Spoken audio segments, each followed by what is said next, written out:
Hi guys, this is Diptakshi and I'm starting the series called Compiler Design and this is the syllabus for Unit 1 which I'm going to cover.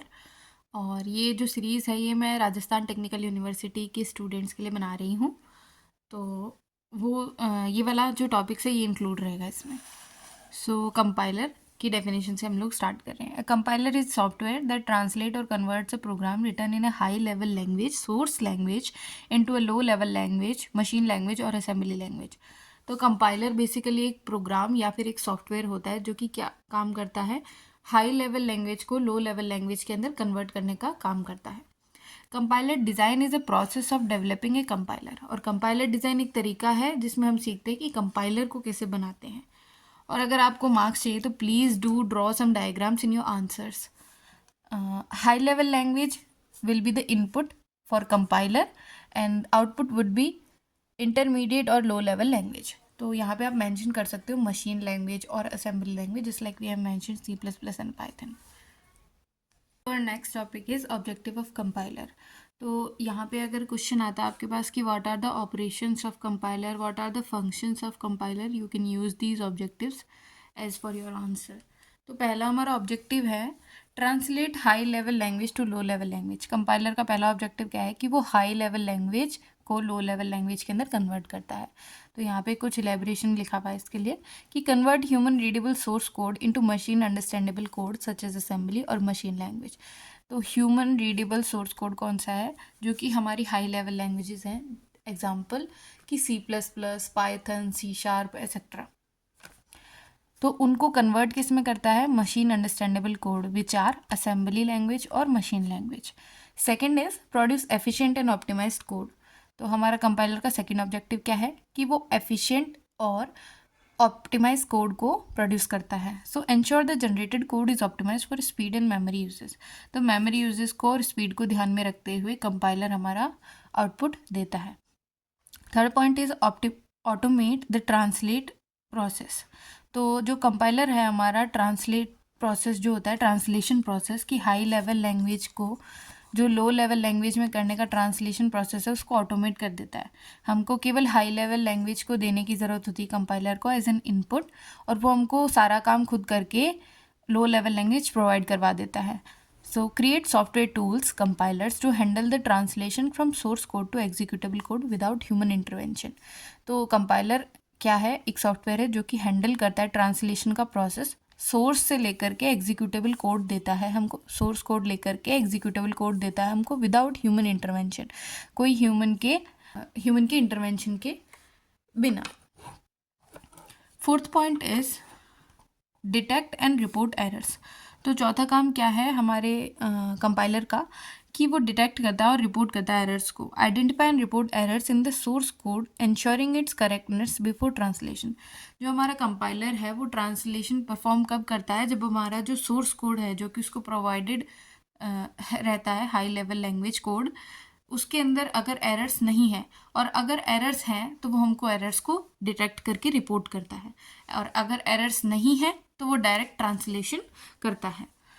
Some are the examples of compilers are Turbo C which is used for C, GNU compiler collection GCC which is used for C++, Java C which is used for Java. So you can mention these examples in your definitions also of compiler. The scope of compiler design is broad, encompassing the translation of high-level programming languages into machine code. Crucial tasks like error detection and reporting, code optimization, and the creation of symbol table for managing variable scope. सो हमारा scope क्या है compiler design का कि वो translation करता है high level programming languages को machine code के अंदर। Some are crucial task which are performed by compiler designs compiler are error detection, error reporting and code optimisation and creation of symbol table. तो पहला काम क्या है कि भाई वो एरर डिटेक्शन करता है, सेकंड काम क्या है कि वो एरर रिपोर्ट भी करता है, किसको, यूज़र को, एंड थर्ड इज कोड को ऑप्टिमाइज भी करता है, fourth is it creates symbol table for its own uses. ठीक है, some are the core functions of compiler design we have mention. First is translation, क्या करता है, हाई लेवल लैंग्वेज को लो लेवल लैंग्वेज में ट्रांसलेट करता है। Second is error handling, अगर कोई एरर आ जाती है तो उसको डिटेक्ट करता है और फिर उसको रिपोर्ट करता है। Which is called error handling. Third is symbol table management. ये टर्म हम लोग आगे देखेंगे, तो अभी के लिए जान लीजिए कि सिंबल टेबल को भी मैनेज करता है, क्रिएट भी करता है और मैनेज भी करता है। फोर्थ पॉइंट इज ऑप्टिमाइजेशन, तो वो कोड का भी ऑप्टिमाइजेशन करता है और उसके बाद हमको लो लेवल लैंग्वेज के अंदर कोड प्रोवाइड करवाता है। फिफ्थ इज परफॉर्मेंस, वो परफॉर्मेंस भी इंक्रीज करता है हमारे कोड से। Next topic is outcome of the course. तो ये टॉपिक था मेंशन्ड सिलेबस के अंदर, इसलिए मैंने ये लिखा है। So these are the points that you will gain after studying this, क्या बोलेंगे, इस सब्जेक्ट को पढ़ने के बाद आपको ये चीज़ें आ जाएंगी। सो नेक्स्ट इज, मैंने फिर से कंपाइलर की डेफिनेशन मेंशन करी है। अगर जैसे कोई ज़्यादा नंबर का क्वेश्चन है तो उसमें प्लीज़ ऐसे बनाना, डायग्राम वगैरह मेंशन करोगे तो नंबर मिलेंगे। तो फर्स्ट इज कंपाइलर की डेफिनेशन फिर से मेंशन करिए, वही लैंग्वेज की HLL लैंग्वेज इसको HLL को लेता है और फिर लो लेवल लैंग्वेज के अंदर इसको कन्वर्ट कर देता है, which is known as target code. और जो हम HLL दे रहे हैं वो क्या है, सोर्स लैंग्वेज, सोर्स कोड। तो ये डायग्राम है हमारे पास, ये क्या लेगा, HLL हाई लेवल लैंग्वेज को क्या एज एन इनपुट लेता है, कौन, कंपाइलर। अगर एरर होती है तो एरर जनरेट कर देता है, reports compilation error if any, अगर होती है तो। नहीं होती है तो डायरेक्ट हमको आउटपुट में क्या देता है, लो लेवल लैंग्वेज के अंदर कोड दे देता है। सो इसके एग्जाम्पल भी लिखे हैं, बाइट कोड और असेंबली, और हाई लेवल लैंग्वेज के लिए C++ और पाइथन एग्जाम्पल्स भी मैंशन कर दिए। So next topic is phases of compiler. तो this is the main important topic compiler design के अंदर, पूरे में ही सबसे मेन टॉपिक है कि भाई उसकी फेजेस क्या क्या होती हैं। तो 6 फेजेस होती हैं। We have mentioned that there are total 6 phases of compilation process. तो पहली होती है लेक्सिकल एनालिसिस, दूसरी है हमारे पास सिंटेक्स एनालिसिस, फिर होती है हमारे पास सिमेंटिक एनालिसिस, फोर्थ होती है हमारे पास इंटरमीडिएट कोड जनरेशन, फिफ्थ होती है हमारे पास कोड ऑप्टिमाइजेशन, सिक्स्थ होती है हमारे पास कोड जनरेशन। 6 फेजेस होती है, कौन कौन सी, पहली lexical, second syntax, third semantic, fourth intermediate code generation, fifth code optimisation, sixth code generation. Repeat with me और याद हो जाएगा, पहला lexical, second syntax, third semantic, fourth intermediate code generation, fifth code optimisation, sixth code generation. ठीक है, अब ये सारी की सारी जो फेजेस होती हैं ये सारी कनेक्टेड होती हैं एरर हैंडलिंग से। ये एक और हमारे पास पार्ट होता है कंपाइलर का, जो कि सारे जो पॉइंट्स हैं या सारे जो भी फेजेस हैं इनमें जो भी एरर्स अगर हैं हमारे कोड में, उसको रिपोर्ट करने के लिए, उसको डिटेक्ट करने के लिए एरर हैंडलिंग हमारे पास एक पार्ट होता है। Symbol table is also connected with all of these phases. Symbol table भी सारे के सारे फेजेस से कनेक्टेड रहता है। हम लोग आइडेंटिफाई डिक्लेयर करते हैं हमारे कोड के अंदर। जैसे सपोज मैंने डिक्लेयर करा int a is equal to 4।